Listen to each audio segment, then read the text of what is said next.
Hey there, it's Dr. Drdreya. This is the 50th episode of Dr. Drdreya, Cybergal for Jesus, Words of Encouragement, or WOE. The objective of this milestone 50th video is to continue using the biblical book of Joshua as a means to navigating my present promised land and demonstrating how I am applying scripture to my life journey. As noted in WOE episode 47, Joshua chapters 13 through 22 evidences God's instruction to Joshua on dividing the land among Israel's tribes. Therefore, continuing from Joshua 15, as discussed in WOE episode 49, this WOE focuses on Joshua 16, which denotes the borders and boundaries of the promised land to be distributed to Joseph's children. Before spotlighting specific verses in Joshua 16, let's recall Joshua 14 verses 4a, which states, "The descendants of Joseph had become two separate tribes, Manasseh and Ephraim." Next, let's also recall Joshua chapter 13 verses 29 to 31, whereby half the tribe of Manasseh received their inheritance east of the Jordan River. Consequently, Joshua chapters 16 and 17 outline the land allotments given to the other half of the tribe of Manasseh, whereas chapter 16 specifically outlines Ephraim's promised land inheritance. Now, this WOE specifically focuses on Joshua 16 verses 1, 4, 5a, and 10a, which state, verse 1, "The southern boundary of the land assigned to the descendants of Joseph started from the Jordan near Jericho, at a point east of the springs of Jericho, and went into the desert. It went from Jericho up into the hill country as far as Bethel."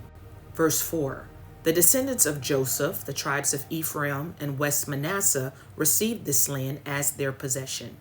Verse 5a, "This was the territory of the Ephraimite families."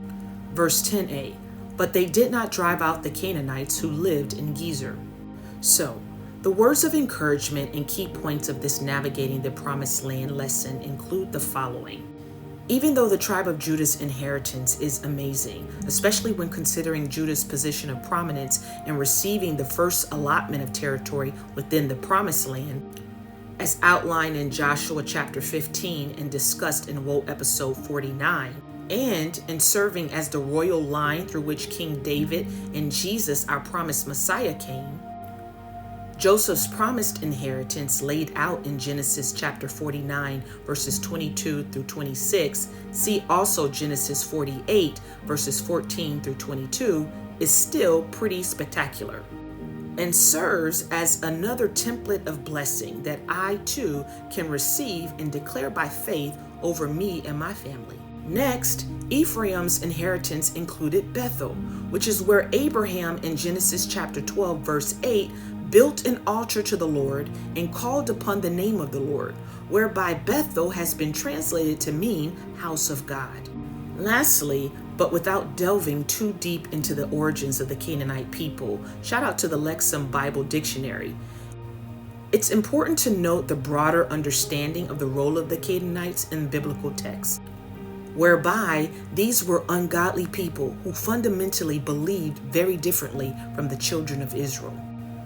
Consequently, since the Canaanites remained in God's people's promised land, they ultimately brought ruin and defeat to Israel. See Judges chapters 1 and 2. Until next time, it's Dr. Drdreya encouraging us to continue to reflect Jesus even in these cyber streets.